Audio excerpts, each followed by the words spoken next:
Oke, Assalamualaikum warahmatullahi wabarakatuh. Jadi di sini saya akan menjelaskan tentang perkembangan internet dan etika di dunia maya. Pertama-tama, perkenalkan nama saya Alfatori Kumara, NIM H06218009. Saya dari kelas etika profesi kelas B. Oke, jadi perkembangan etika dan internet. Di sini saya akan menjelaskan dua hal, yaitu pertama internet dan juga etika di dunia maya. Lalu yang terakhir ada kesimpulan dari kedua hal tersebut. Oke, yang selanjutnya kita masuk ke materi pertama, yaitu ada internet. Pertama, apa itu internet? Internet adalah suatu jaringan komunikasi yang menghubungkan suatu media elektronik dengan media elektronik lainnya. Jadi jaringan yang dimaksud adalah jaringan TCP, ya TCP. TCP atau kepanjangannya yaitu Transmission Control Protocol, yaitu protokol untuk pertukaran paket yang dapat digunakan untuk pengguna yang ada di seluruh dunia. Jadi jika suatu komputer terhubung dengan TCP, maka dapat melakukan pertukaran paket melalui jaringan TCP tersebut. Oke, selanjutnya yaitu sejarah singkat internet. Yang pertama, internet bermula dari suatu proyek bernama ARPANET pada tahun 1969.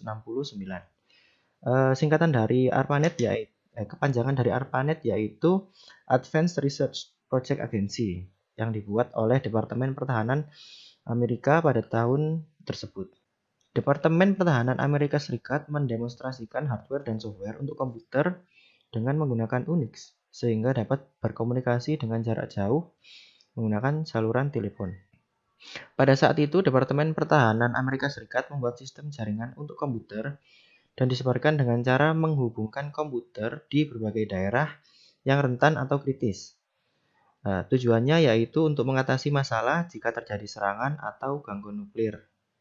Sistem jaringan komputer juga digunakan untuk menghindari adanya informasi terpusat yang tidak diketahui oleh seluruh anggota, sehingga saat terjadi perang atau serangan dapat diatasi dan dihadapi dengan mudah. Pada mulanya, ARPANET hanya menghubungkan 4 situs saja, atau mungkin bisa disebut 4 komputer saja gitu. Namun, setelah diumumkan secara resmi pada bulan Oktober tahun 1972, perkembangan mulai terjadi dan ARPANET mulai berkembang dengan pesat. Lalu mulai banyak situs-situs yang ingin bergabung menjadi bagian dari ARPANET. Lalu ARPANET dibagi menjadi dua, yaitu ARPANET dan MILNET. Nah, karena perkembangan yang pesat tersebut, jadi ARPANET itu dibagi menjadi dua. Yang mana ARPANET digunakan untuk keperluan non-militer secara eksternal, dan MILNET digunakan untuk keperluan militer secara internal. Ya, seperti itu. Lalu seiring dengan perkembangan teknologi dan kebutuhannya semakin tinggi, kedua jaringan tersebut kembali digabungkan menjadi DARPA Internet, lalu disingkat dengan nama Internet. Ya, sejak saat itu Internet mulai berkembang dan semakin banyak situs-situs dan komputer yang terhubung pada jaringan Internet, sehingga bisa berkembang dengan pesat hingga saat ini gitu. Pada tahun 1982, Internet dikembangkan dengan TCP dan IP yang digunakan sebagai protokol. Semua yang mengakses internet tidak perlu mengakses ARPANET lagi.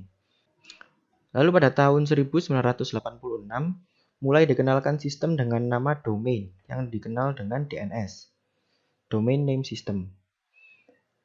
DNS ini berfungsi untuk menyamakan sistem nama alamat pada jaringan komputer atau internet. Seperti itu. Lalu seiring berjalannya waktu, internet mulai banyak digunakan oleh beberapa negara di dunia. Berawal dari media online luar negeri pada tahun 1990,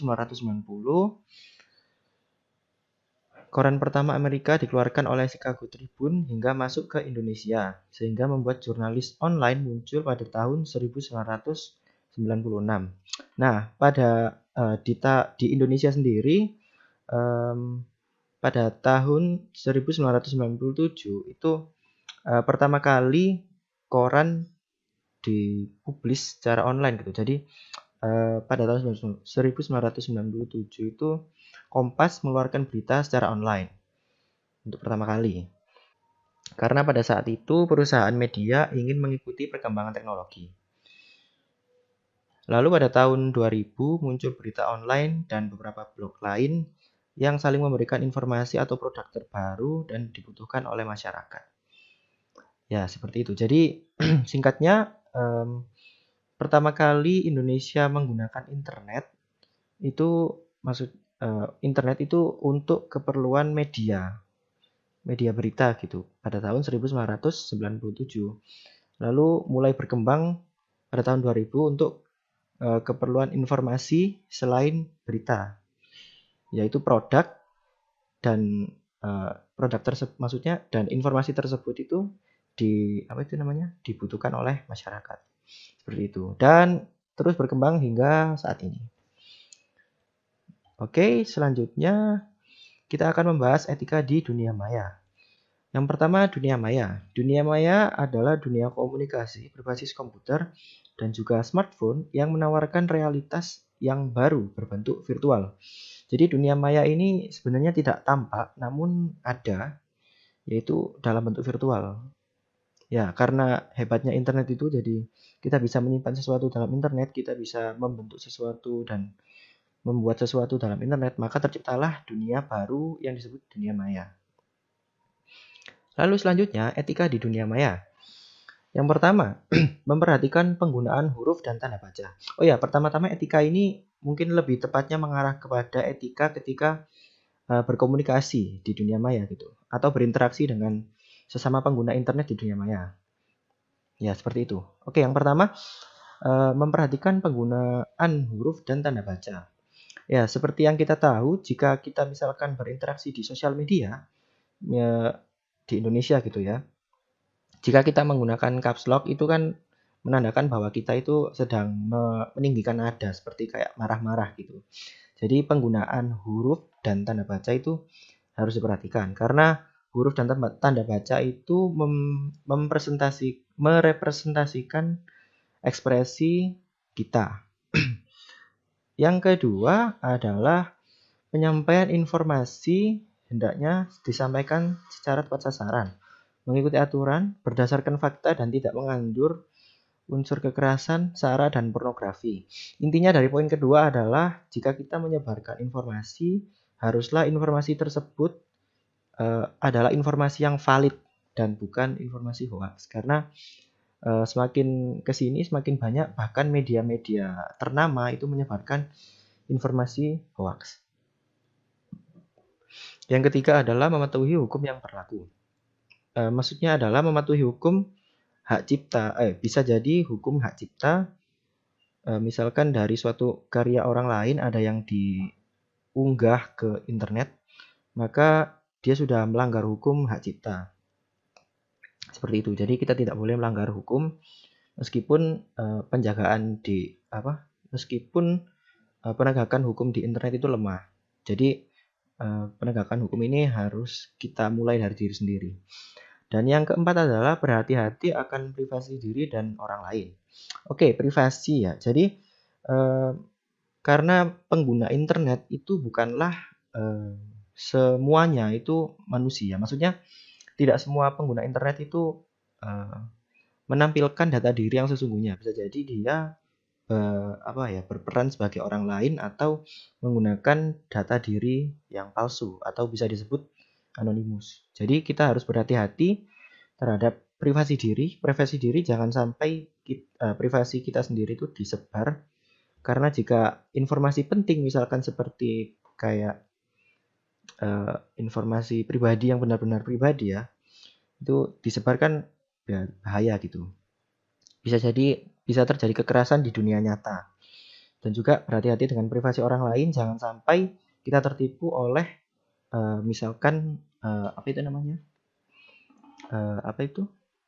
jangan sampai kita tertipu oleh data diri orang lain jika itu palsu gitu.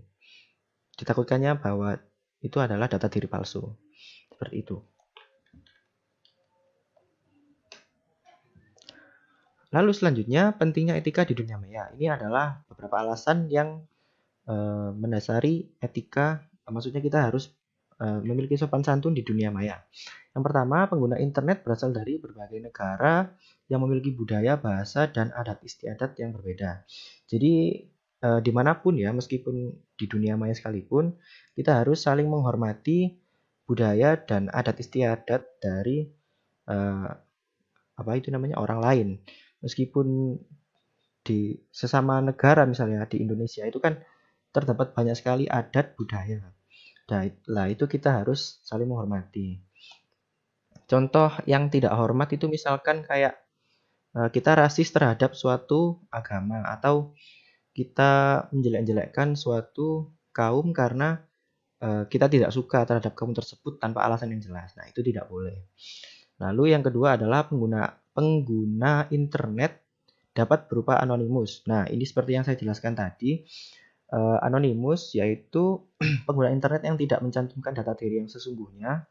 Jadi ya bukan hal yang salah untuk tidak mencantumkan data diri yang sesungguhnya, namun tetap kita harus berhati-hati pada pengguna-pengguna anonimus karena bisa jadi dia bukan orang yang seperti yang kita harapkan gitu. Jadi takutnya ada hal-hal yang tidak diinginkan terjadi karena data diri palsu tersebut. Dan ya seperti itu. Oke, yang terakhir kesimpulan. Perkembangan teknologi informasi telah menciptakan sebuah ruang baru yaitu cyberspace atau dunia maya. Jadi internet itu tanpa disadari telah menciptakan dunia baru yang disebut dunia maya gitu. Jadi ya seperti ada dunia lain selain dunia nyata. Dan yang kedua, dunia maya sama halnya dengan dunia nyata, harus disikapi dengan penuh tanggung jawab. Nah, tanggung jawab yang saya maksud di sini adalah tanggung jawab yaitu mempertanggungjawabkan apa-apa saja perilaku yang kita lakukan di dunia maya. Misalkan seperti menyebarkan berita atau menyampaikan kritik dan saran itu harus sesuai dengan hukum dan norma yang berlaku dan juga tentu saja harus dengan cara yang sopan. Seperti itu. Oke, jadi terima kasih. Oh, bukan.